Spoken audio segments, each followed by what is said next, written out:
Fala galera, como vão vocês? Todos bem? Sejam bem-vindos a mais uma aula do canal O Engenheiro Civil e a gente segue na preparação para o concurso público da Prefeitura de Xinguara. E pessoal, hoje na aula 35 nós estudaremos uma parte introdutória aí da 8800, principalmente a caracterização do aço, tá bem? Nosso material para fins estruturais a partir desse momento. E sempre também, né, até mesmo no concreto armado, ele cumpre uma finalidade estrutural quando nós o utilizamos para resistir à tração do nosso concreto, tá bem? Mas o foco dessa aula aqui vai ser apresentar a 8800, que é a norma de projetos de estruturas de aço e de estruturas mistas de aço e concreto, tá bem? Passar uma introdução e resolver 20 questõezinhas aí, porque é assim que a gente fixa conteúdo, é assim que a gente se dá conta da maneira como as bancas cobram os tópicos, tá bem? Então, desde já eu quero pedir a você que se inscreva, clique em gostei, deixe o seu gostei para valorizar o nosso trabalho. Caso você ache que eu esteja falando devagar demais, você pode ir na engrenagemzinha no canto inferior direito e colocar na velocidade 2. Pegue uma água, um café, papel e caneta, porque é bem provável que a gente fique a próxima hora e 20 por aqui, tá bem? Talvez terminemos antes, talvez a gente termine até antes, mas vamos dar seguimento. Bem, pessoal, deixa eu apresentar aqui a 8800 para vocês, tá? Projeto, como toda norma de projeto, vai falar das combinações de ações, vai falar dos coeficientes de ponderação, resistência de cálculo, resistência característica. Com certeza vai destinar um pouco de tempo também para falar do material, tá certo? Então a gente tem propriedades genéricas do aço. Os grandes tópicos aqui são o escopo, que é aquilo que a norma trata, as referências normativas, as demais normas, simbologias e unidades. Isso aqui é bastante interessante a gente dar uma checada para não ficar perdido durante a navegação e o estudo na norma, tá? Condições gerais de projeto, vai dizer lá que os esforços solicitantes, eles vão ter de ser menor ou iguais aos esforços resistentes, aquela coisa toda, as condições gerais. Parte de ações, tá certo? No tópico 5 aqui, condições específicas, já serão situações mais restritas. Ligações metálicas, a parte de ligações, generalidades e assim segue. Tá bem? Tem bastante anexo também, vai até o anexo P. Vejam só, tá certo? E, pessoal, sem mais delongas, essa parte aqui eu separei um caderno, tá? Introdução ao aço. Deixei aqui. São 20 questõezinhas que eu separei, questões simples, questões tranquilas, só para a gente se situar. Eu estive conversando com um colega, ele já estuda para concurso específico de engenharia civil aí há cerca de 1 ano e meio, e o feedback que ele me deu foi o seguinte, falou, Thales, olha, as bancas não cobram tão pesado o aço, tá? Eles fazem uma abordagem mais superficial mesmo. E de início a gente vai começar por aqui. Eu tenho um outro caderno, tá? Que é um caderno cálculo de aço, cálculo, estruturas de aço. Eu quero resolver algumas questões que envolvem umas continhas também, para que a gente esteja prevenido caso a banca cobre esse tipo de questão para nós também. Caso você ainda não saiba, o concurso da Prefeitura de Xinguara foi adiado para setembro, tá certo? Então a gente ganha mais um tempo de preparação aí. Os dias 19 e os dias 20, a prova de ensino superior acredito que vai ficar no dia 20, no domingo. Entendido? Isso ao menos eu vejo com bons olhos, significa mais tempo de preparação. Então vamos lá, pessoal, resolver essas 20 questõezinhas aqui, tá? Estão bem tranquilas e a partir delas a gente já vai ter essa aproximação com o conteúdo, essa primeira interação aí e ficarmos cientes das principais características, como as bancas pedem esse conteúdo em uma abordagem mais branda, tá? Aqui a gente não está indo muito profundo,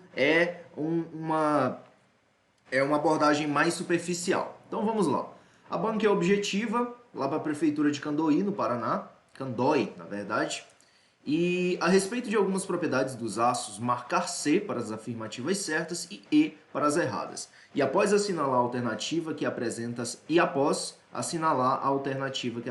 a sequência correta. Então vamos lá, pessoal. De maneira geral, o módulo de elasticidade longitudinal dos aços é da ordem de 200.000 MPa. Pessoal, 1000 é 10 na 3. M, esse prefixo M aqui é 10 na 6. Então a gente tem 10 na 3 vezes 10 na 6, que dá 10 na 9. 10 na 9 é o prefixo giga. Então, sendo objetivo, 200.000 MPa nada mais é do que 200 GPa. E a gente sabe, a partir do estudo da 6118 e da nossa experiência na graduação, a gente ouviu em algum momento que o aço ele tem um modo de elasticidade longitudinal em torno dos 200 GPa, tá bem? Gigapascal. Considerando a faixa normal de temperaturas atmosféricas. Então, aqui fala de modo geral, é importante destacar isso aqui, por quê? Porque quando a gente está falando de armaduras passivas, lá na 6118, por exemplo, as normas, a normativa diz que em situação de não se ter ensaio específico para a determinação do módulo de elasticidade longitudinal, nós podemos adotar esse módulo como 210 GPa. Caso eu não tenha deixado no comentário aqui, eu vou mostrar para vocês lá na norma. Mas, de maneira geral, nós podemos considerar sim o modo de elasticidade como 200 GPa. Se a primeira está certa, a gente já corta aquelas que dizem que a primeira está errada. A ductilidade, também conhecida como tenacidade, opa, calma lá, ductilidade uma coisa, tenacidade outra coisa. Então o erro começa aqui. É a capacidade do aço se deformar sob a ação do carregamento. Pessoal, conforme eu acredito ter deixado no comentário aqui, a ductilidade é a deformação do aço até a ruptura. Então, é o quanto o aço deforma até romper, tá certo? Não é sobre a ação do carregamento. A ductilidade é a deformação até a ruptura. Então, a letra B, a proposição 2, a segunda proposição, está incorreta. A gente já risca aquelas que dizem que ela está correta. Tudo bem, analisemos a terceira. A resiliência está associada à capacidade do aço absorver energia mecânica em regime elástico. Pessoal, isso aqui procede, tá bem? São conceitos, pessoal, ductilidade, tenacidade, resiliência, são conceitos lá de ciência dos materiais, tá? Lá da engenharia de materiais, normalmente na graduação de engenharia civil, esses conceitos são tratados na resistência dos materiais também, mas em ciência dos materiais também. Aquela mesma disciplina em que a gente vê estruturas de corpo centrado, estruturas de face centrada, arranjo ortorrômbico, planos cristalográficos, toda aquela história. Então, a letra B procede. Inclusive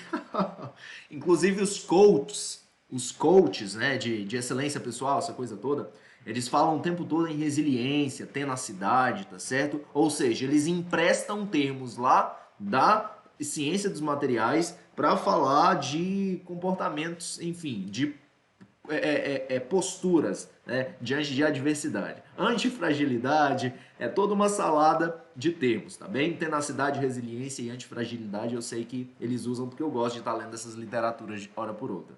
Anyways, pessoal, a resiliência está associada à capacidade do aço de absorver energia mecânica em regime elástico. Procede? Procede. Então nós temos o quanto, olha, elástico significa que ele deforma e volta, tá bem? Então a letra C procede, a letra C, a proposição 3 procede, tá certinha. A gente tem aqui o nosso gabarito, letra D. Thales, mostra o comentário, vou mostrar para você agora. Isso é, se a minha conexão ajudar, né? Enquanto carrega aí, pessoal, façamos o seguinte, a gente resolve a segunda e depois volta e dá uma checada aqui. Apareceu, finalmente. Então aqui é íntegra, tá? Íntegra da 8800 e vamos dar uma lida aqui no comentário que foi deixado. Isso é o tópico, esse tópico aqui, 4.5.2.9, propriedades mecânicas gerais, se atentar para os gerais, tá, pessoal?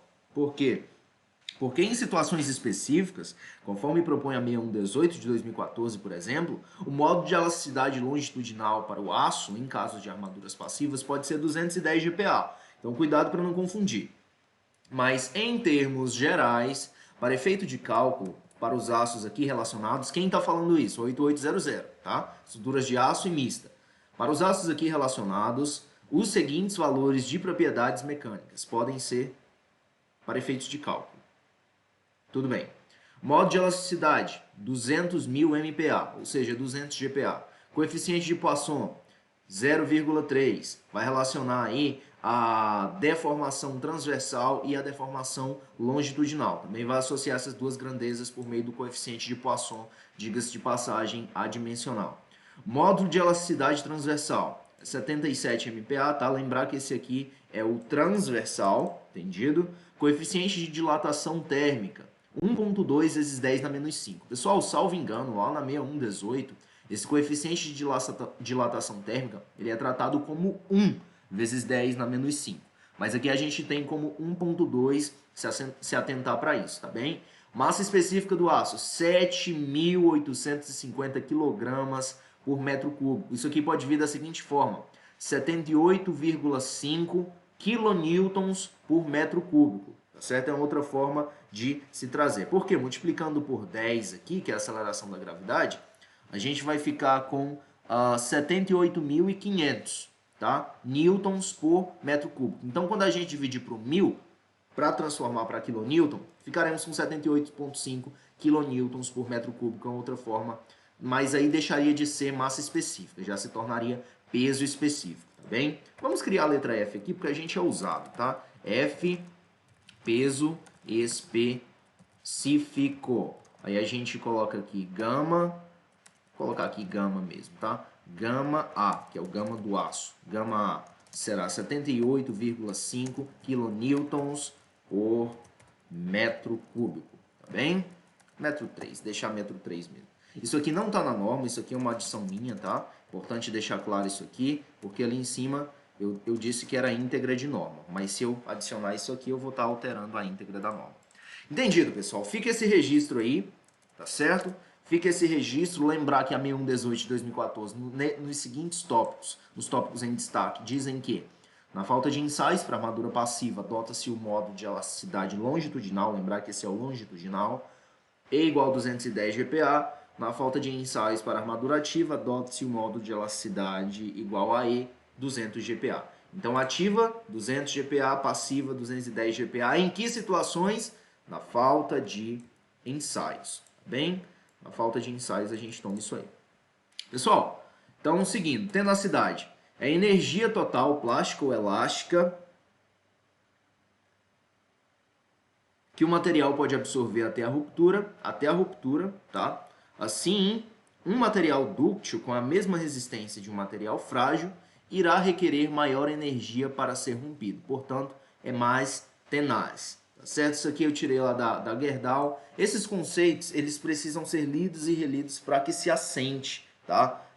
Certinho na memória, porque hora por outra eles são um pouco confusos. A ductilidade é a propriedade que representa o grau de deformação que o material suporta até o momento de sua fratura.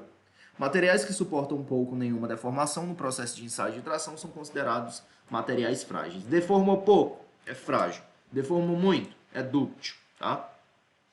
Isso considerando as situações de ruptura, entendido? Porque a gente pode ter muito bem um material que deforma muito. Vocês entenderam, isso aqui considerando ruptura, tá? Dúctil ou frágil são conceitos que falam da deformação até a ruptura.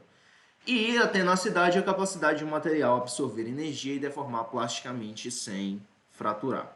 Uma confusão comum ao termo é achar que um material duro é também um material tenaz. Como exemplo, temos o diamante, que só pode ser riscado por outro diamante, logo extremamente rígido, mas pode ser quebrado se sofrer uma requisição muito alta, como uma martelada. Pessoal, isso aqui eu tirei da Wikipedia, tá? Então, vocês sabem como é, a Wikipedia não tem muita credibilidade. Anyways, mas está aqui também uma da Gerdau, que é uma fonte que tem mais peso. Então, comentário, ductilidade. O quanto deforma, isso aqui é um grifo meu. Ductilidade, quanto deforma antes da ruptura. E a tenacidade é quanto de energia, tá certo? Um golpe, uma solicitação, é capaz de absorver sem romper.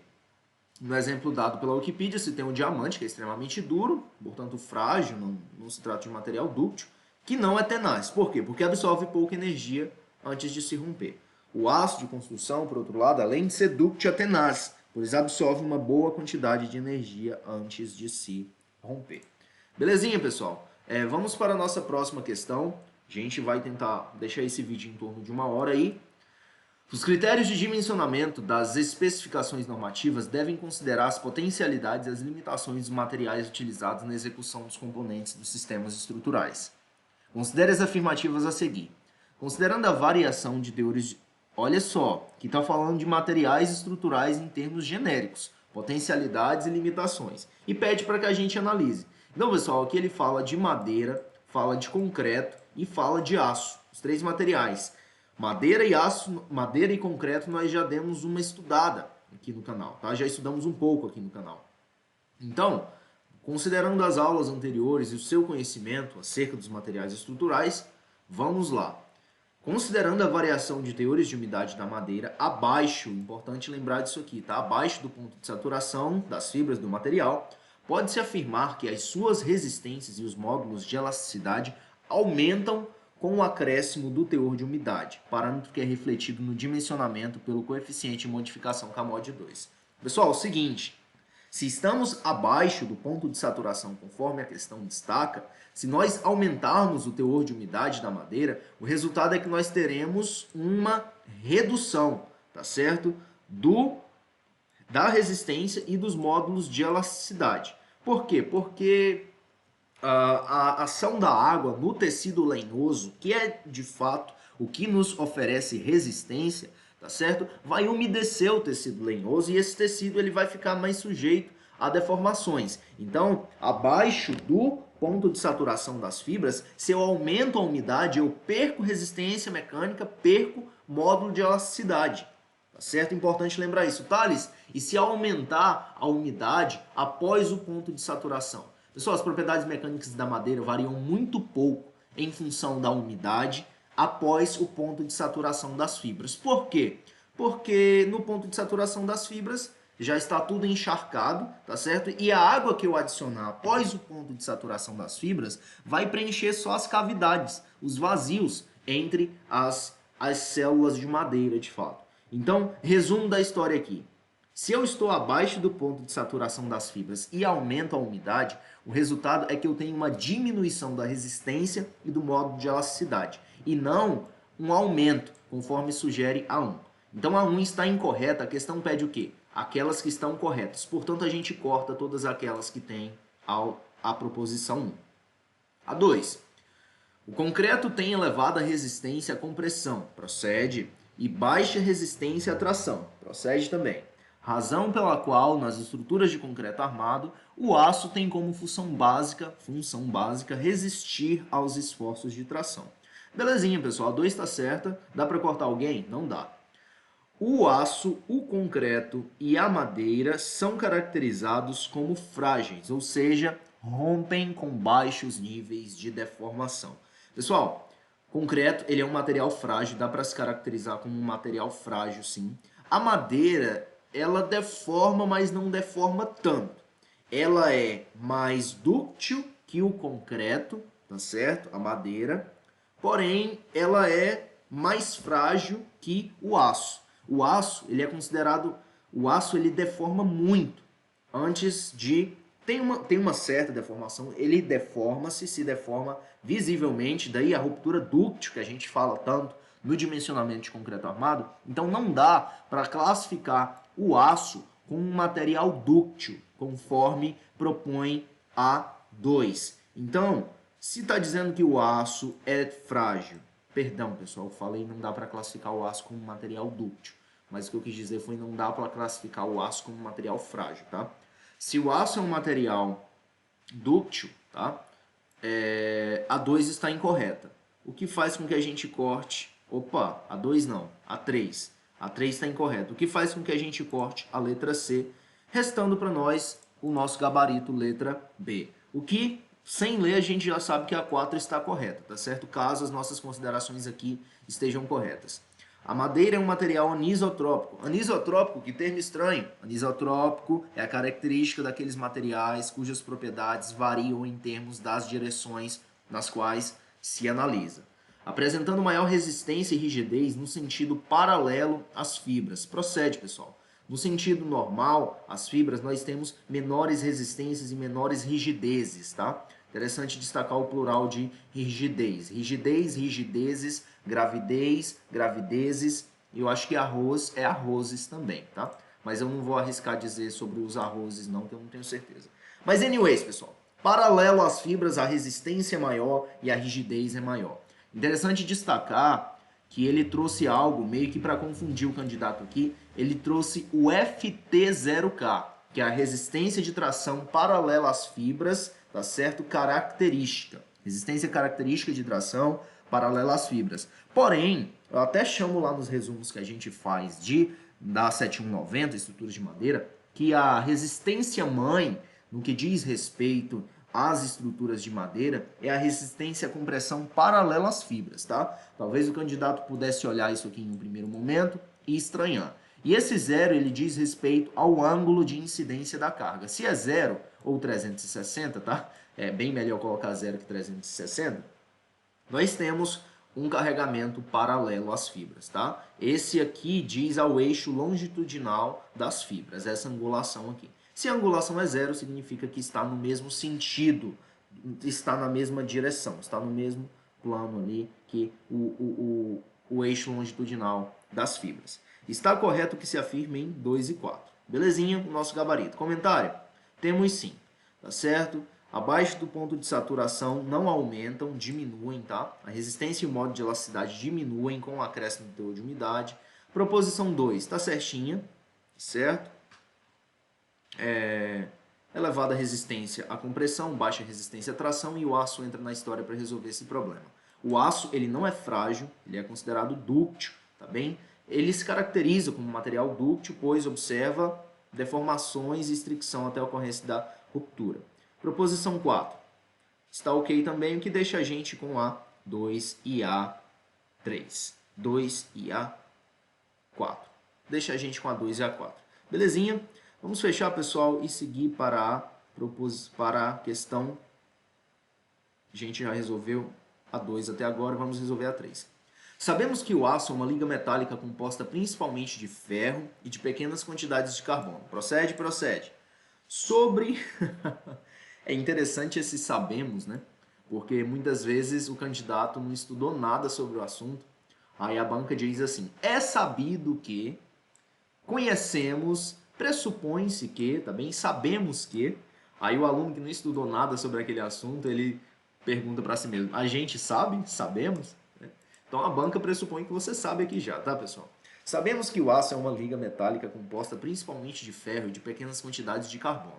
Sobre o aço utilizado na construção civil, é correto afirmar: são classificados como barras os produtos de diâmetro nominal 6,3 ou superior, obtidos exclusivamente por laminação a quente. Até aqui tá ok? Tá ok sim, tá? E como fios aqueles de diâmetro nominal 10 mm ou inferior, obtidos por trefilação ou processo equivalente. Trefilação, pessoal, é um processo de laminação a frio, tá bem? A frio. Isso aqui tá certo? Proposição 1 tá certa? Tá certo, a gente vai conferir nos comentários logo abaixo. Então, aquelas que não têm a proposição 1, nós já vamos cortar, certo? Só a letra D. São utilizados em estruturas principalmente para suprir a baixa resistência à tração apresentada pelo concreto. No entanto, o aço resiste bem tanto à tração quanto à compressão. Pessoal, nós temos armaduras de compressão chamadas, tá? Lá no dimensionamento, concreto armado, a gente vê que há elementos estruturais que necessitam de armadura dupla. Não basta somente as armaduras portas estribo. E nós temos de adicionar armadura de compressão. Então, isso nos faz lembrar que o aço resiste bem à compressão, sim. E nós temos pilares, pessoal, de aço, em aço estrutural, tá bem? O que faz com que... E o pilar é um elemento estrutural cujo esforço preponderante é a compressão. O que faz com que a gente, sim, afirme que o aço ele resiste bem tanto à tração como à compressão. E quanto à tração não precisa falar, né? A2 tá certinha. Quem não tem A2? Todas têm A2, não dá para cortar ninguém. Pode-se adotar para a massa específica do aço de armadura passiva o valor de 7.850 kg por metro cúbico. Procede? Procede. A 3 está certinha, a gente corta A porque não tem a número 3. A quarta, a ductilidade é a capacidade do material de se deformar plasticamente sem romper. Pessoal, a ductilidade fala da deformação até a ruptura, tá? A resiliência fala da quantidade de energia elástica que o material é capaz de absorver sem romper. Mas a ductilidade já está necessariamente associada à ruptura, tá? Sempre que falar ductilidade, tem que falar deformação até romper. Tudo bem? Então a quarta, ela está incorreta. Quem tem a quarta? A letra B, a gente corta porque diz que está correto. Restamos o que, pessoal? Restou a alternativa C, é o nosso gabarito aqui. Vamos checar o comentário.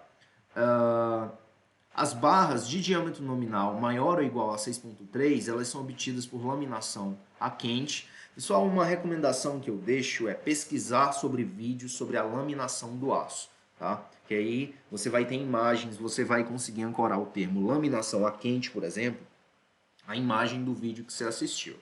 Sobre os fios, eles têm diâmetro nominal menor ou igual a 10 milímetros, obtidos por trefilação ou processo equivalente. Pessoal, a trefilação é quando eu forço a passagem do aço por um orifício convergente. É como se eu fizesse ele passar por um tronco de cone, tá certo? E o diâmetro inicial é o diâmetro da base do tronco de cone, e o diâmetro de saída é o diâmetro do topo do tronco de cone, tá? Então eu vou forçar vamos tomar um exemplo aqui.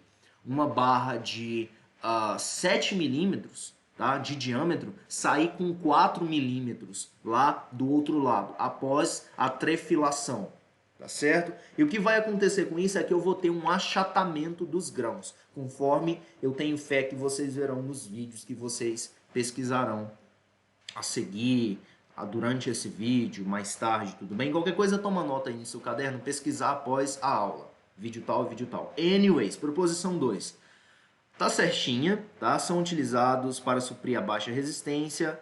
Comentário, tanto para armaduras passivas quanto para armadura ativas. Essa massa específica do aço é válida tanto para o concreto armado quanto para o concreto protendido, tá? Tanto para as armaduras passivas quanto as ativas, a massa específica do aço vai ser 7.850. Quanto mais dúctil o aço, maior, tá certo? Quanto mais dúctil o aço, maior é a redução de área antes da ruptura. Eu tô lendo o comentário certo?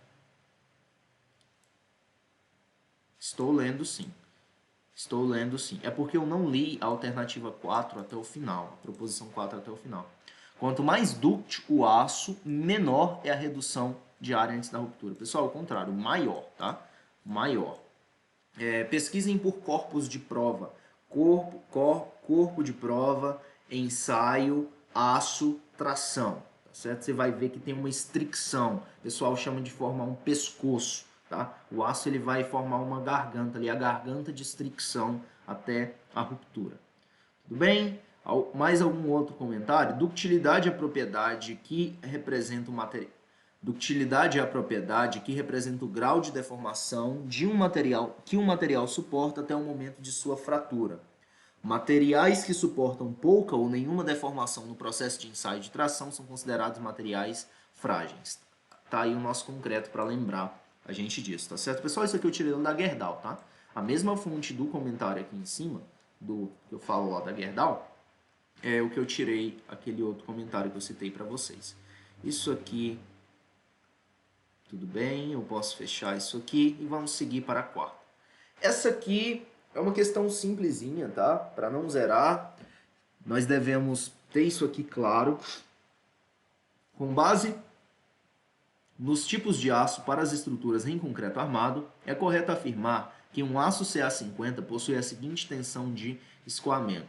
50 MPa? Não. 0,5 MPa? Não. 0,05 MPa? Não. 5.000 MPa? Se for 5.000 MPa, é 5 GPa. O aço não tem tensão de escoamento tão alta, o que deixa a gente com o nosso gabarito letra D. Pessoal, isso está onde? Eu deixei até um link aqui, recomendação para os colegas que estiverem estudando e passarem por essa questão aqui. É o seguinte, é um catálogo da Gerdau, onde nós podemos vir aqui checar os vergalhões para construção civil, concreto armado, se a minha internet contribuir, bem?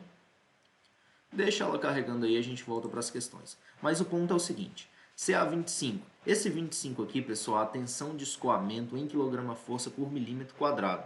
Então, CA25, se eu tiver 1 milímetro quadrado de CA25, eu posso pendurar lá 25 quilogramas e ele já vai começar a escoar, tá bem? Essa é a tensão característica. O CA50, 50 kg força, a CA60, 60 kg força. Isso em MPa corresponde a, respectivamente, para o CA25 até o CA60, 250, 500 e 600 MPa. Comentário. Essa é a tensão característica, tá? É o FYK. Se a gente quiser o FYD, teremos de dividir pelo coeficiente de ponderação 1,15, em que nós estaremos minorando essa tensão de escoamento. Pessoal, no dimensionamento para o estado limite último, nós minoramos as resistências, certo? Minoramos as resistências e majoramos as solicitações, os esforços solicitantes. Tudo bem? Fechando isso aqui, partindo para a próxima questão, questão 5. Sabe-se que para o cálculo de estruturas de madeira e aço utilizam-se as orientações da 7190 e 8800 respectivamente. Assim, algumas condições de segurança e dimensionamento são referentes aos esforços normais, tração e compressão, flexão e cisalhamento. De acordo com esses conceitos básicos, avalie as afirmativas abaixo como verdadeira ou falsa. Bem, então vamos lá. V para verdadeira, F para falso. Em viga com seção transversal tipo I, é correto. Pessoal, esse perfil que constitui vigas em aços estruturais, ele também é chamado de perfil H, tá? Se eu não estou enganado, ele é também chamado de perfil H. Algumas literaturas, alguns dos textos que eu já li, eles dizem que há uma equivalência da nomenclatura entre perfil I e perfil H. Talvez, em uma abordagem mais rigorosa, haja uma distinção entre perfil I e perfil H. Mas, em termos gerais, o perfil I e o perfil H é um perfil só. Em viga com seção transversal tipo I, é correto afirmar que as mesas superior e inferior têm a função principal de resistir à tensão de cisalhamento e a alma tem a função principal de resistir à tensão normal de flexão. Pessoal, deixe-me mostrar uma seção transversal aqui. Seção transversal perfil I. Seção transversal perfil I. A minha conexão não está colaborando. Então deixa quieto. Deixa essa história para um outro momento. Eu deixei as observações ali embaixo. Mas não procede. As mesas, elas têm capacidade, elas resistem em uma viga sujeita à flexão, perfil I. As mesas, elas resistem aos esforços normais, ou seja, tração e compressão. Uma viga, perfil I, sujeita a um momento positivo, por exemplo, que é aquele momento que vai tracionar a parte abaixo da linha neutra e comprimir acima da linha neutra, a mesa superior vai resistir à compressão e a mesa inferior vai resistir à tração. E quem vai resistir à tensão de cisalhamento é a alma, tá certo? Quem vai resistir à tensão de cisalhamento é a alma. E aqui diz justamente o oposto disso. Diz que as mesas resistem ao cisalhamento e a alma resiste à tensão normal. Enquanto que ao contrário, mesa tensão normal, alma cisalhamento. Portanto, a 1 está incorreta. A gente já corta aquelas que dizem que a 1 é verdadeira. Conseguimos eliminar duas. Em peças tracionadas, atenção, peças tracionadas, deve-se verificar a flambagem devida ao esforço axial, sendo que um bom ponto de partida é a análise do índice de esbeltez. Com esse índice é possível classificar o elemento estrutural em curto, semi-esbelto e esbelto. Pessoal, proposição quase perfeita, com exceção de tracionadas, tá? Em peças comprimidas, tá bem? Portanto, a 2 está incorreta. Aquelas que dizem que a 2 é verdadeira, a gente já corta, conseguimos eliminar a letra B e vamos para a terceira proposição. Em peças curtas, despreza-se o efeito de flambagem, é verdade. No entanto, em peças semi-esbeltas e esbeltas, tal efeito deve ser considerado. Tá certinho. Sabe-se também que a peça semi-esbelta tem carga crítica maior do que a peça esbelta, considerando a mesma seção transversal e o mesmo material do elemento estrutural. Pessoal, não há incorreções na proposição 3, tá? O ponto mais confuso dessa proposição é o seguinte: semi-esbelta tem carga crítica maior do que a peça esbelta. O que é carga crítica? É a capacidade de carga axial antes da flambagem, tá certo? É a capacidade de carga limite para a flambagem. Então, a peça semi-esbelta, ela tem uma menor atenção para os termos aqui, carga crítica e esbeltez. A peça semi-esbelta ela tem uma menor esbeltez que a peça esbelta, e por ter uma menor esbeltez que a peça esbelta, ela tem uma carga crítica maior, tá certo? Carga crítica de Euler, exatamente. Se a gente olhar aqui, minha conexão não está ajudando. Anyways, fechar isso aqui e desistir de estar pesquisando coisa na internet. Tá certo. Portanto, nós vimos que a terceira é verdadeira. A única que diz que a terceira é verdadeira é a letra D. É o nosso gabarito. Eu deixei um comentário aqui. Poxa vida, será que minha conexão caiu? Não, estou conectado. Estou conectado. Pessoal, vamos avançando e deixa a internet tratar da sua própria internet aí. E o curioso é que tá tendo internet para mim retornar o gabarito, mas não tá tendo internet. Opa, não tá tendo internet para carregar os itens que eu quero que carreguem. Anyways. Certo. Pessoal, vamos lá. Sobre a proposição, sobre a sexta questão. Assinale afirmativa abaixo, analise as afirmativas abaixo e analise e assinale a alternativa correta. Quase que não sai. Analise as afirmativas abaixo e assinale a alternativa correta. As formas mais usuais de metais ferrosos são o aço, o ferro fundido e o ferro forjado, sendo o aço atualmente o mais importante dos três. Pessoal, eu li e reli essa preposição 1 quando eu respondi essa questão a primeira vez, porque diz que metais ferrosos, quando fala metais ferrosos, lembra o metal no sentido mais elementar, no sentido da tabela periódica, sabe? Mas, por eliminação aqui, eu vi que não fazia sentido analisar desse ponto de vista tão elementar. Faz sentido analisar esse termo que ela usa como metais ferrosos como materiais metálicos, tá? Em lugar de metais ferrosos, é bom pensar esse termo aqui como materiais metálicos, que a coisa vai fluir melhor. As formas mais usuais de metais ferrosos são o aço, o ferro fundido e o ferro forjado, sendo o aço atualmente o mais importante dos três. Procede? Procede sim, tá, pessoal? O que distingue o aço do ferro fundido é o teor de carbono. Enquanto que o aço vai estar ali a 0,008% de carbono e 2,12% por ali, o ferro fundido já vai pegar dos 2,12% que o aço deixou acima, tá certo? E vai levar até 6, 7% de carbono, de adição de carbono, tá? Então o aço ele é uma liga metálica, entendido? Seguindo, A1 tá certinha, quem não tem A1? A letra A e a letra C. Já conseguimos cortar duas. O aço... É isso mesmo, isso mesmo. O aço e o ferro fundido são ligas de ferro e carbono com outros elementos de dois tipos. Elementos residuais decorrentes do processo de fabricação são impurezas ali, tá? Silício, manganês, fósforo, enxofre. E elementos adicionados com o intuito de melhorar as características físicas e mecânicas do material, denominados elementos de liga. Tudo bem? Então, o carbono ele é um elemento de liga. O que são impurezas? São elementos residuais. São elementos residuais, mas que contribuem para as propriedades que o aço tem também, tá? Silício, manganês, fósforo, enxofre. A 2 está certinha. Quem não tem a 2? A letra D. O aço é a liga ferro-carbono em que o teor de carbono varia desde 0,08 até 2,11. Tá certinho. A 3 procede também. Quem não tem a 3, a letra B, nós já temos o nosso gabarito, letra E. Todas as afirmativas estão corretas, ou seja, 3, 5 e 6, 4, 5 e 6 procedem também. Vamos dar uma lida? Vamos dar uma checada? A gente vai sim. O carbono aumenta a resistência do aço, porém o torna mais frágil. Tá certinho.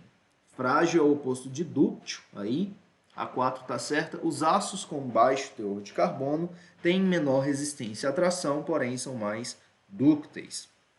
Está certo também, tá, pessoal? Está certo também. As resistências à ruptura por tração ou compressão nos aços utilizados em estruturas são iguais, variando entre amplos limites, desde 300 MPa até valores acima de 1.200 MPa. Pessoal, aqui está falando de resistência à ruptura, tá? É o FU, resistência última, resistência à ruptura, tá bem? Tem esse amplo limite? Tem sim. Se a gente pensar nas cordoalhas, na tensão de ruptura das cordoalhas do concreto protendido, você chega a valores de 160 kgf por milímetro quadrado, que passando para MPa dá 1.600 MPa, tá certo? É muita capacidade resistente. Então a 6 procede também, gabarito letra E, todas as afirmativas estão corretas. Algum comentário? A gente tem sim. Modo de elasticidade 200 GPa, modo de Poisson 0.3, longitude transversal 77 GPa, isso mesmo. Coeficiente de dilatação 1.2 vezes 10 na menos 5 Celsius menos 1 e a massa específica 7.850 kg por metro cúbico. E aquela ressalva que eu fiz no comentário acima eu deixei aqui também, tudo bem? Só seguindo a sétima, a NBR 8800 estabelece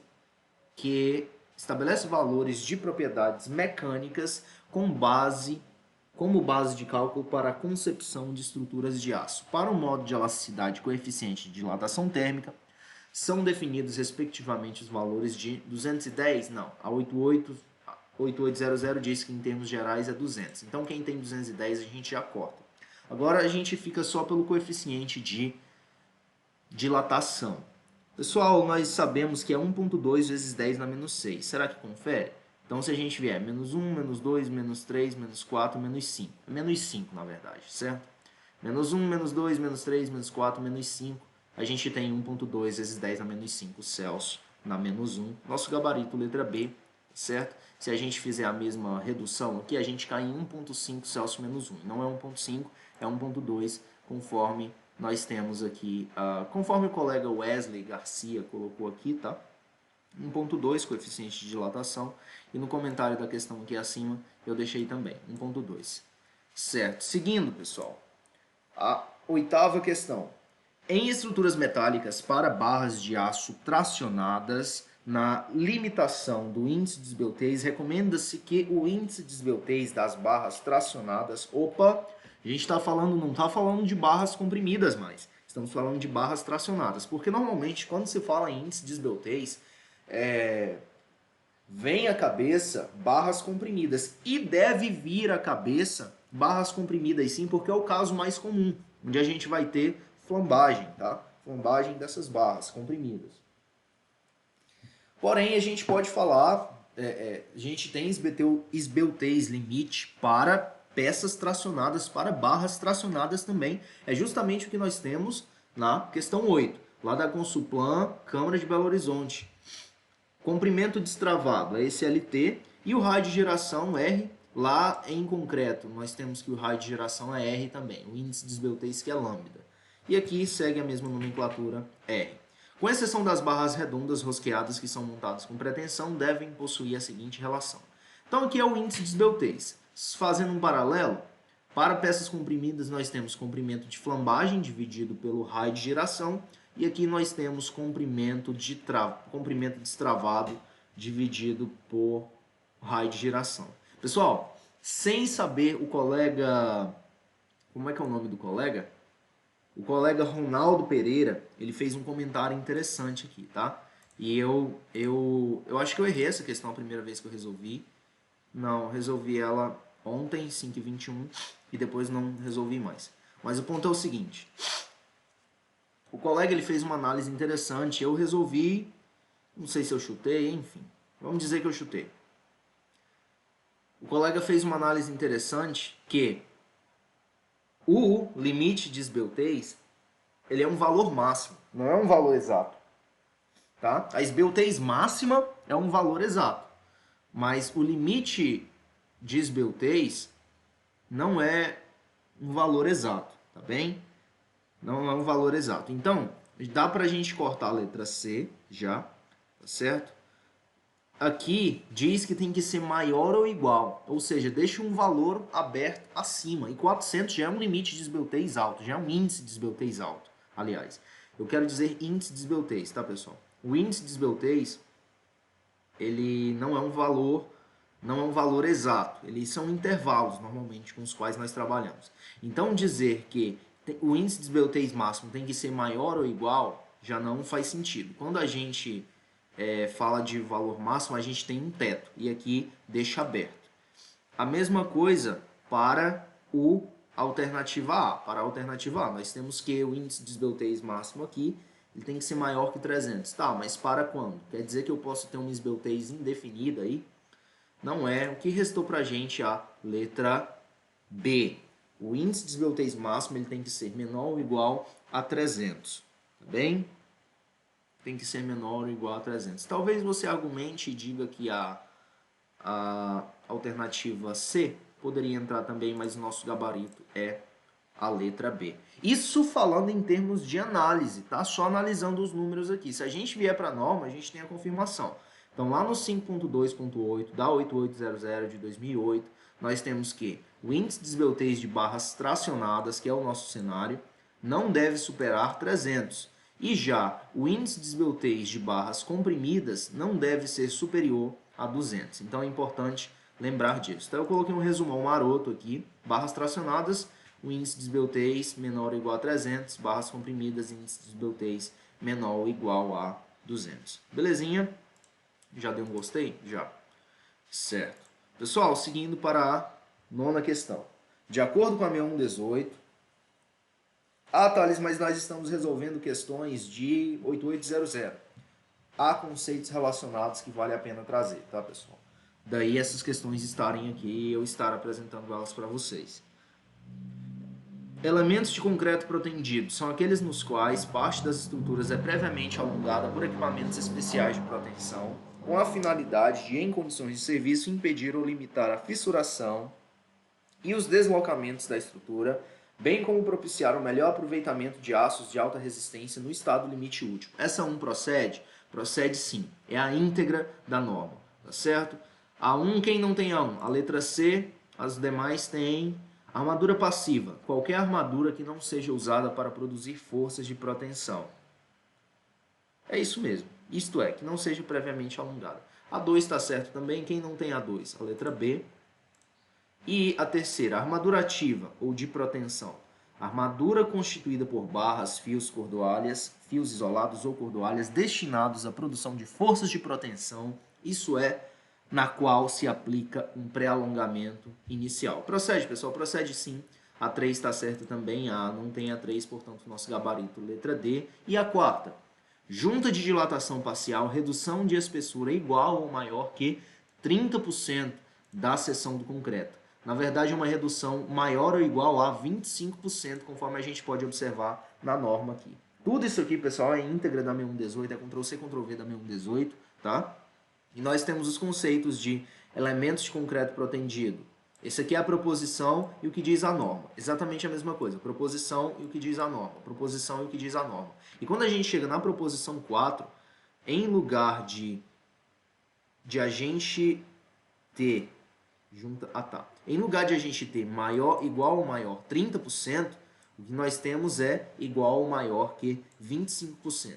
Já que eu fui buscar lá na 6118 a definição de junta de dilatação parcial, eu aproveitei e trouxe a definição de junta de dilatação também, que cai bastante. Qualquer interrupção do concreto com a finalidade de reduzir tensões internas que possam resultar em impedimentos a qualquer tipo de movimentação da estrutura, principalmente em decorrência de retração ou abaixamento de temperatura. Tá certo?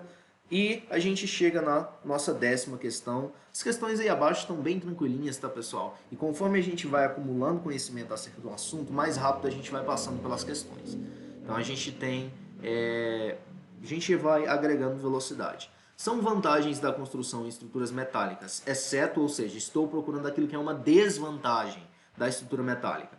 Alta resistência do aço em comparação a outros materiais? Sim, pessoal, o aço permite estruturas bastante esbeltas, tá? Inclusive, devido a essa esbeltez, por serem estruturas bem enxutas, tá certo? Vamos colocar nesses termos coloquiais, mas esbeltas é o termo mais adequado e eu aposto no repertório de vocês. Vocês sabem muito bem o que é esbeltas, eu estou... meio que subestimando a capacidade de compreensão de vocês. Claro que sabem, claro que entendem quando eu digo uma estrutura esbelta. Então, Devido à esbeltez, à alta esbeltez das estruturas de aço, nós podemos ter problemas com vibrações excessivas, tá? Então é um ponto que, hora por outra, as bancas tocam. Mas de forma isolada, a alta resistência do aço, em comparação a outros materiais, é uma vantagem sim. Estamos procurando vantagens? Não, não estamos procurando vantagens, estamos procurando desvantagens. O aço é um material heterogêneo de produção controlada. Pessoal, se a produção é controlada, industrializada, tem controle de qualidade, tem uma equipe de engenheiros de materiais, uma equipe de engenheiros de produção, tem toda uma turma lá, não vai sair um material heterogêneo. A heterogeneidade nos materiais, pessoal, de modo geral, ela é indesejável. Eu quero por quê? Porque um material heterogêneo, ele é imprevisível, ele é aleatório, tá certo? Eu não consigo prever, dificulta a previsão do comportamento dele, tá? Porque você pode ter uma resistência em um ponto e uma outra resistência em outro, atendendo a essa heterogeneidade. Então, não é algo desejável. São vantagens da construção em estruturas metálicas, exceto o aço é um material heterogêneo de produção controlada. Pessoal, isso aqui não é uma vantagem, tá? Que a gente já tem o nosso gabarito. Vamos conferir as demais e ver se corrobora com a nossa suspeita. Possibilidade de reaproveitamento do material que não seja mais necessário à construção. É sim, pessoal, o aço ele é reciclável. Os elementos das estruturas metálicas podem ser desmontados e substituídos com facilidade e permitem ainda reforço quando necessário. É sim, você só desparafusa lá e põe uma viga maior depois de ter escorado tudo e feito o projeto de acordo. As estruturas são produzidas em fábricas por processos industrializados seriados, é verdade, cujo efeito de escala favorece a menores prazos e custos. Isso é verdade, menores prazos e menores custos. Pessoal, aí os colegas eles até argumentam aqui abaixo. Poxa vida, eu não acho que faça sentido dizer que é industrializado e ele é mais barato. Mas aqui não está falando de ele ser mais barato em relação ao concreto ou em relação à madeira. Está falando que a produção em série e industrial seriada, possibilita que ele seja mais rápido e menos dispendioso. O que não está errado, tá? Que deixa a gente com o nosso gabarito letra B mesmo, tá? Deixa eu ver se eu coloquei alguma nota aqui. Não, coloquei nenhuma não. Belezinha, pessoal? Então, até os colegas grifam aqui também sobre a homogeneidade do aço, tá? Material homogêneo, a Gisela Ferreira diz aqui. Pessoal, os colegas, eles não são especialistas, a Tamires, o Lucas, a Gisela, o engenheiro civil, eles não são o Pfeil, tá? Não são o Walter Pfeil, não são a Michelle Pfeil, não são autores de livros de estruturas, tá bem? Não necessariamente autores ou especialistas em estruturas metálicas ou o que seja. Então, nós temos de analisar o comentário dos colegas com critério, tá? Mas a desvantagem é essa. Vamos dar seguimento. Considere as proposições a seguir, 11ª. A 7190 apresenta as classes de resistência C20, C25 e C30 para espécies coníferas e as classes C20, C30 e C40 e C60 para espécies dicotiledôneas. Procede, pessoal. Acabamos de vir de uma maratona de 6 vídeos da 7190. A gente sabe que isso aqui é verdadeiro, a proposição 1 verdadeira. Quem não tem a 1, a letra D e a letra A. A gente já corta fora. A STM A325 é um tipo de parafuso de alta resistência empregado em ligações de estruturas metálicas. Procede? Procede sim. Thales, me mostra. Aí aqui, pessoal, nós temos a ASTM é American Standard. Tá aqui a definição de ASTM. Enfim, pessoal, é meio que a ABNT americana, tá? A ASTM é o órgão de norma deles lá. Deixa eu ver, eu tinha separado a sigla em algum lugar, tá aqui, ó. American Society for Testing and Materials, tá? Eles que fazem lá os testes dos materiais, os ensaios, eles que elaboram as normas, tá? E as normas deles, eles vêm com a sigla ASTM e o código, tá bem?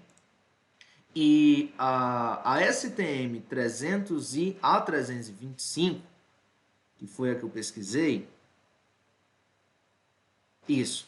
A STM A325, ela fala de especificação padrão para parafusos estruturais de alta resistência, aço e aço de liga, tratados termicamente, tá? Se eu estiver falando de dimensões em polegadas, eles terão uma resistência aí de 120 libras por polegada quadrada, até 150. E se eu estiver falando no sistema métrico, que é o que eu prefiro e que a gente está acostumado a trabalhar, claro, 830 MPa e 1040 MPa. Então, o ASTM ele é um parafuso estrutural de alta resistência.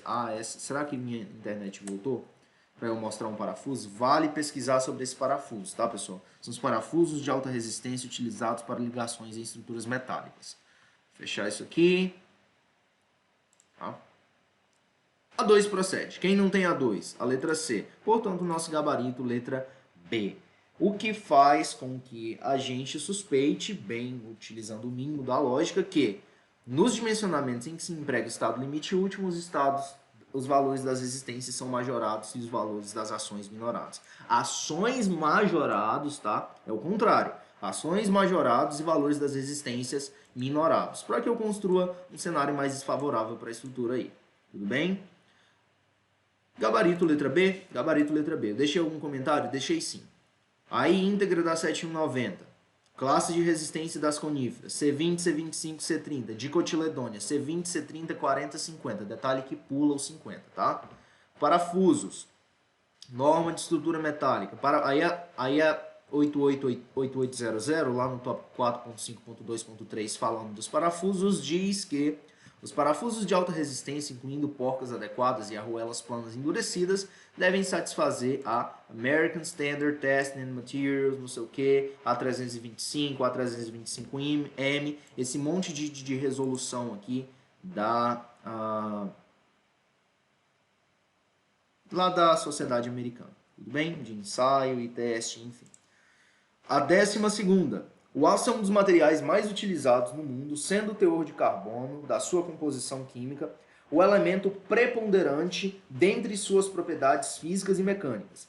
No caso particular do aço utilizado nas estruturas de concreto armado, esse teor atinge o valor máximo de 2,1. Nós vimos, pessoal, que o intervalo padrão para o aço é o 0,08 até 2,1, tá? A vilanesa exposta aqui e esse valor ele é confirmado por essa apostila lá da Federal do Paraná, que eu separei aqui também, em que o professor, isso aqui é material acadêmico já, tá? Portanto tem mais credibilidade que só o comentário do coleguinha, que não fundamentou em norma nenhuma, tá? Ou disse fonte, mas aqui, o aço é a denominação genérica para ligas de ferro-carbono com teores de carbono de 0,008 a 2,11, contendo outros elementos residuais no processo de produção e podendo conter outros elementos de liga propositalmente adicionados, que é o caso do carbono, como a gente bem sabe. Se o aço não contém esses últimos, que são o quê? Os elementos de liga propositalmente adicionados, é chamado especificamente de aço-carbono. Do contrário, aço-liga. Do contrário, se ele não tiver esses elementos propositalmente, se ele não tiver, vamos lá, contém outros elementos de liga, se o aço não contém esses últimos, se não contém esses últimos, são os elementos propositalmente adicionados. Ele é chamado de aço-carbono. E se tiver os elementos adicionados, ele é chamado de aço-liga, isso mesmo. E o ferro fundido é a designação genérica para ligas de ferro-carbono com teores acima de 2,11. Normalmente bate 6 ponto alguma coisa, tá? É o limite máximo para aços ferros fundidos. Minha internet, detalhe que ela está funcionando nessa guia aqui, como vocês podem ver. Quando acontece assim, eu reinicio o computador e volto, mas eu não sei o que está acontecendo. Anyways, o ponto é, tá tendo internet aqui, mas não está tendo nas outras guias. Pessoal, eu recomendo o vídeo do pessoal da engenharia ativa, tá? Do rapaz da engenharia ativa. Eu acho que eu até deixei um comentário aqui, comentando justamente isso. Não deixei comentário algum. Mas em um dos vídeos, uma das questões aí, eu deixo um comentário recomendando o vídeo do rapaz da engenharia ativa. Vamos lá. 2009, Carlos Chagas, Fundação Carlos Chagas, analista de controle externo do Goiás. O aço das estruturas metálicas é uma liga formada basicamente dos elementos ferro e carbono. Sobre a adição de carbono, é correto afirmar que O teor máximo de carbono é 17? Não, pessoal, 17 é muito, tá? Carbono aumenta a resistência do aço, porém o torna mais dúctil. Errado, aumenta a resistência e torna mais frágil. O carbono diminui a resistência do aço. Errado, aumenta. O aumento do teor de carbono facilita as aplicações de soldagem. Não facilita, dificulta, tá bem? Porque o carbono, isso aqui agora, pessoal, eu estou falando sem muita certeza, tá? Então filtra bem o que eu vou falar a partir de agora. Porque eu posso estar falando, eu não tenho certeza do que eu estou falando aqui, é uma suspeita, tá? Uma intuição. O que acontece? Eu acredito que o carbono, no que diz respeito à soldagem, ele vai funcionar como uma impureza, vai virar um fumo, alguma coisa no processo de soldagem, mas ele dificulta, ele não facilita. Aumento do teor de carbono produz a redução da ductilidade do aço. Isso mesmo, aumenta a resistência, tá certo? Conforme aumenta o teor de carbono, tem um ganho de resistência, porém, esse ganho de resistência vem ao custo da ductilidade. Gabarito, letra E. E o comentário que eu deixo aqui, 17 é muito, até mesmo para o ferro fundido, tá? 17% de teor de carbono é muito. Carbono aumenta a resistência do aço, porém torna mais dúctil. Errado. Aumenta a resistência do aço, porém o torna mais frágil. O carbono diminui a resistência, não diminui a resistência, aumenta a resistência. Não facilita, dificulta, tá? Dificulta. O aumento do teor do carbono produz a redução da ductilidade do aço. E eu recomendo o vídeo, esse aqui é o vídeo do rapaz da engenharia ativa, onde ele faz a diferença entre fio, barra e cordoalha e fala também dos teores de carbono. Só tem um detalhe desse vídeo que ele fala ferro, mas esquece de adicionar diante de ferro a palavra ferro fundido. Então ferro, num primeiro momento é ferro puro, mas ele passa o vídeo inteiro falando ferro enquanto ele está querendo fazer referência, na verdade, ao ferro fundido. Aí o pessoal enche de comentário lá fazendo referência a isso, mas é só um detalhe do vídeo dele, não compromete a qualidade do vídeo como um todo. 14ª. A tensão de escoamento do aço CA50 usada em estrutura de concreto armado em MPa é 50 M500 MPa. A gente já viu isso aqui, tá? Tá lá na questão acima. 15ª. Acerca dos projetos estruturais de concreto e aço, julgue os itens subsequentes. Acerca dos projetos, pessoal, perdão. Acerca dos projetos estruturais de concreto e aço, julgue os itens subsequentes. No projeto, a resposta já está aqui, deixa eu cancelar. 15ª, eu vou recarregar essa página. Isso, a resposta sumiu. Acerca dos projetos estruturais de concreto e aço, julgue os itens subsequentes. No projeto da estrutura de concreto de uma edificação, é necessário fixar a resistência característica do concreto à tração. É necessário fixar? Ou seja, o FCK do concreto, detalhe, é necessário fixar a resistência característica do concreto à tração, ou seja, o FCK do concreto. Pessoal, FCK é resistência característica à compressão, tá? E não resistência característica à tração. Isso aqui já constitui o erro. Portanto, senhor CESP, a sua afirmativa está errada, porque FCK é de compressão e não de tração. Comentário, tá certo? FCTM vai ser a resistência do concreto média de tração, tá bem? E a 16ª. Lembrando, pessoal, que a resistência de tração do concreto é aproximadamente 1/10, tá? Da resistência de compressão. Então, um concreto de 30 MPa ele vai ter coisa de 2,8 a 3,5 resistência de tração, tá bem? A gente passa a graduação inteira ouvindo, você vai passar o canal, todo vídeo eu falo aqui, e é sabido que a resistência, que o concreto ele é bom mesmo em compressão, não em tração. Então, seguindo para a nossa 16ª, só restam mais 4, a gente já está finalizando. Acerca dos projetos estruturais de concreto e aço, julgue os itens subsequentes. Na edificação de estrutura metálica, abaixo do serviço de rebitagem, parafusagem ou soldagem, não é necessário manter piso provisório sobre a área de trabalho situada no piso imediatamente inferior. Na edificação de estruturas metálicas, abaixo dos serviços de rebitagem, parafusagem ou soldagem, não é necessário manter piso provisório. É necessário, sim, manter o piso provisório. Então, começa por aí. E detalhe, pessoal, que além de dizer que não é necessário, diz que é sobre a área de trabalho. Sobre é acima, sob é abaixo, tá bem? Então são dois os erros aqui, dizer que é sobre a área de trabalho, porque, poxa, eu estou fazendo uma solda, uma rebitagem e uma parafusagem. Para que vai servir o piso?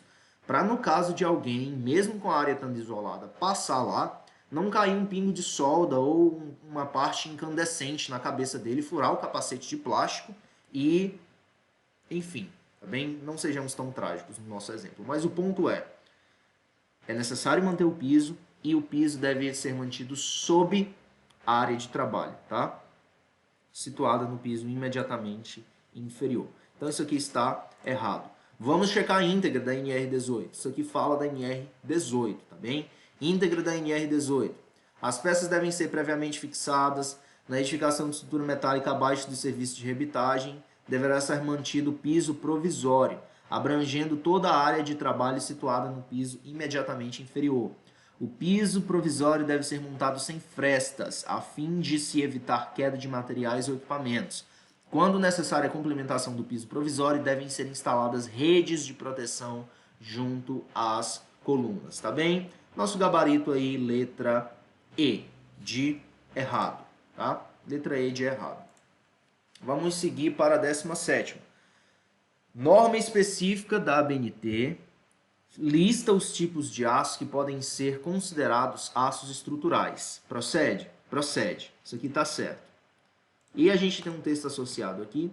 As estruturas de aço devem ser projetadas, executadas de acordo com normas técnicas específicas de modo a garantirem segurança e economia da obra. Com relação às estruturas de aço de edifícios, julgue os itens seguintes. Então, há normas específicas da ABNT que listam o tipo de aço que podem ser considerados aços estruturais? Sim, a 8800 é uma delas, conforme a gente pode checar aqui na tabela A.1, tá certo? Vejam só, aços especificados por normas brasileiras para uso estrutural. Então a tensão de escoamento para esses aços aí, ó, começa aí em 250, vai até 415, eu acho que tem aço aqui, que a tensão de escoamento deles é mais alta que 415. Vejam só, a gente tem o G45, que é uma chapa grossa aí, que tem tensão de escoamento de 450. A gente tem, 450 acho que é a tensão mais alta de escoamento que a gente tem,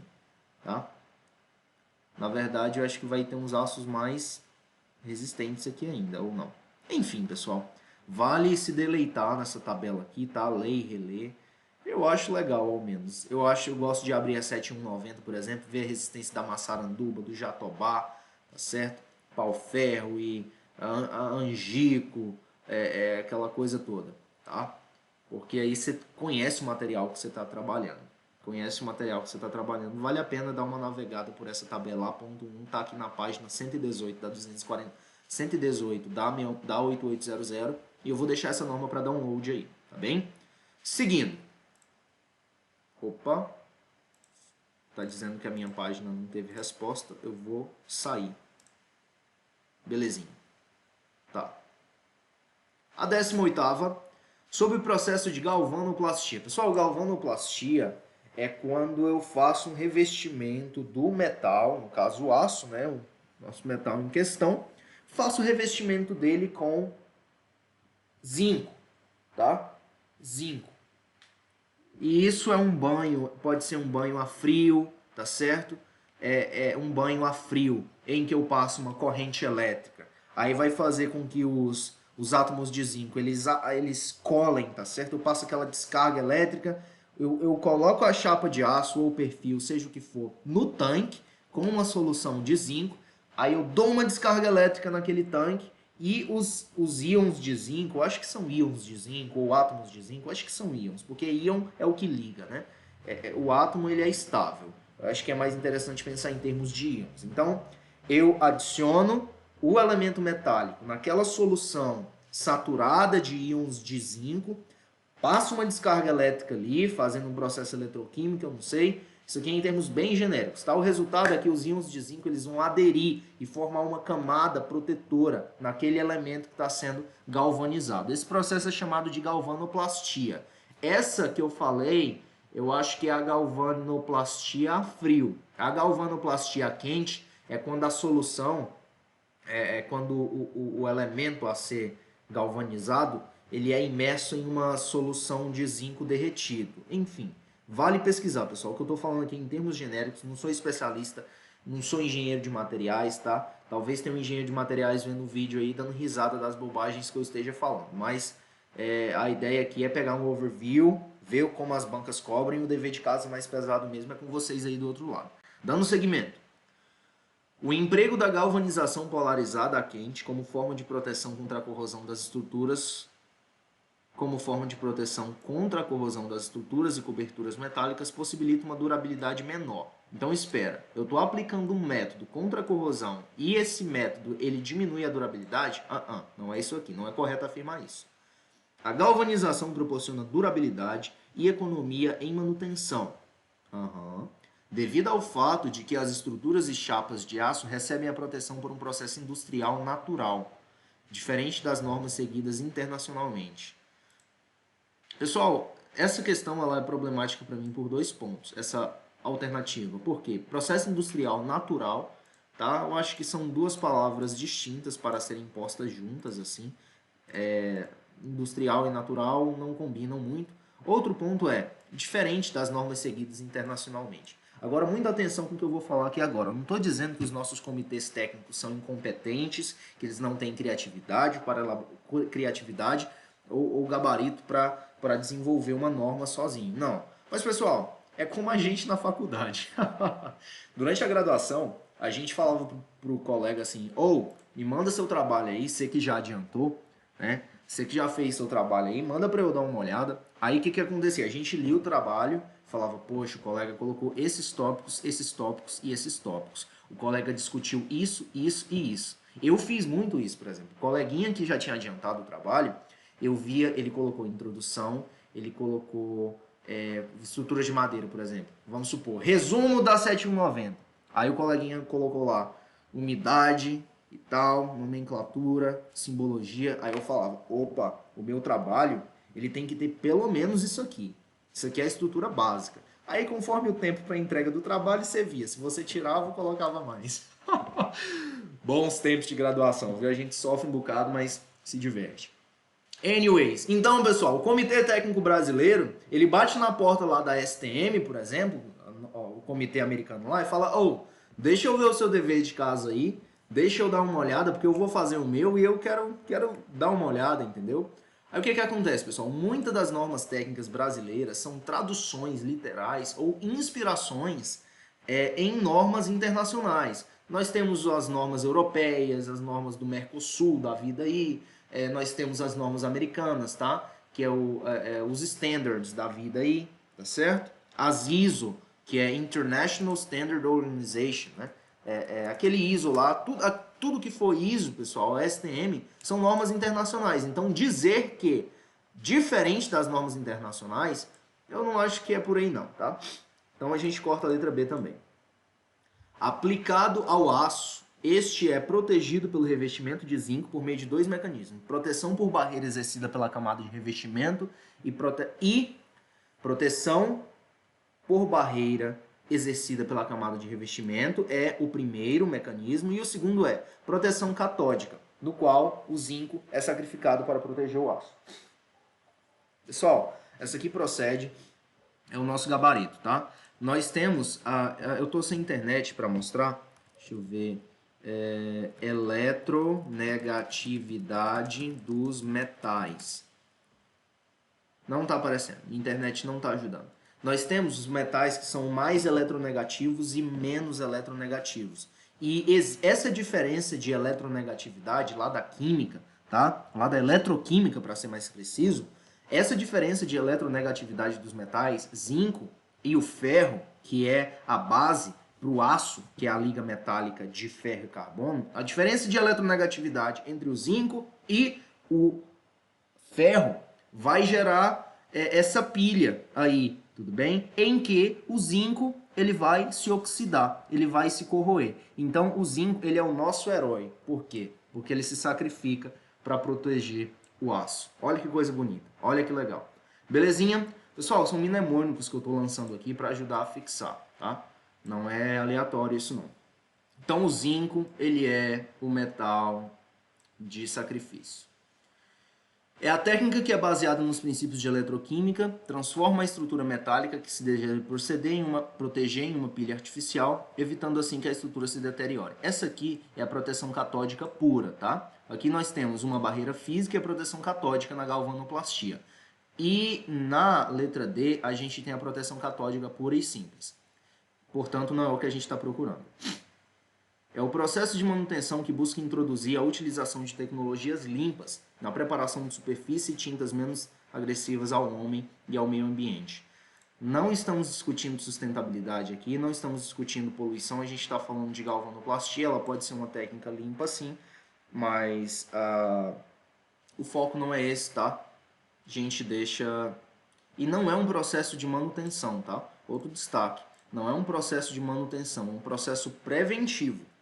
Processo preventivo que busca introduzir, tá bem? Um processo preventivo a galvanoplastia, o nosso gabarito, letra C. Acho que eu deixei algum comentário aqui. Alternativa letra D é proteção catódica. 19. Aqui, pessoal, nós temos um apoio de primeiro gênero, tá? A gente tem a restrição aqui vertical, mas ele pode andar para a esquerda e para a direita, portanto, primeiro gênero. Aqui nós temos uma estrutura metálica apoiada, ela está só apoiada sobre um pilar, então durante as dilatações ela pode ir para frente, para trás, para o lado, para o outro.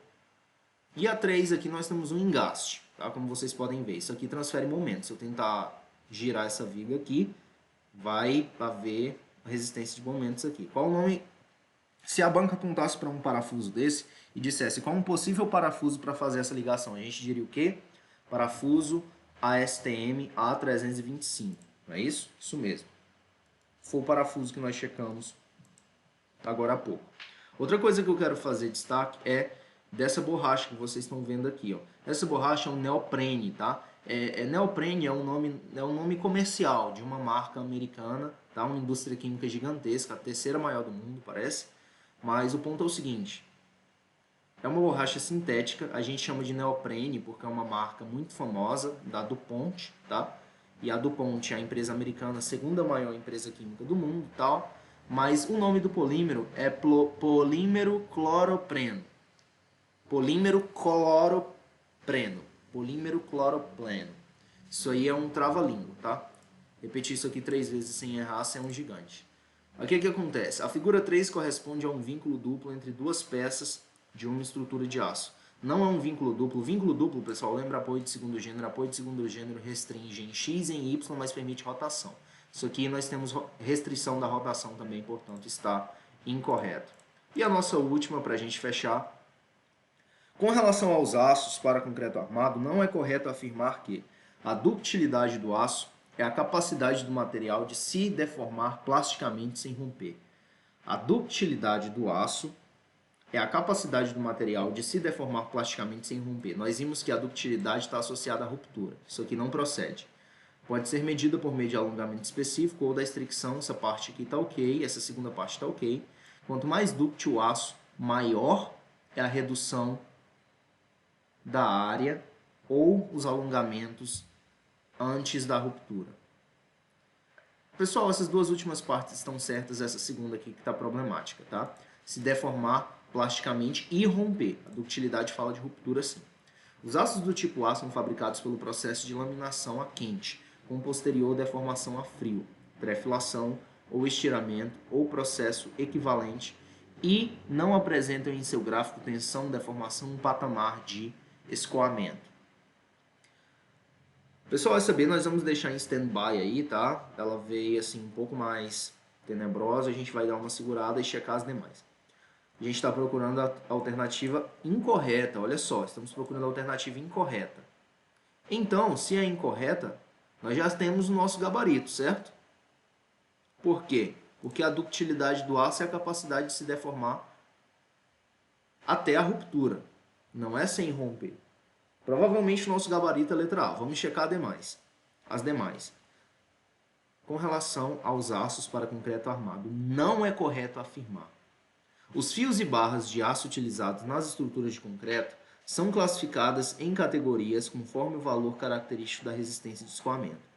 Nessa classificação, a unidade de medida está em quilograma-força por milímetro quadrado, sendo os aços classificados como CA25, CA50 e CA60.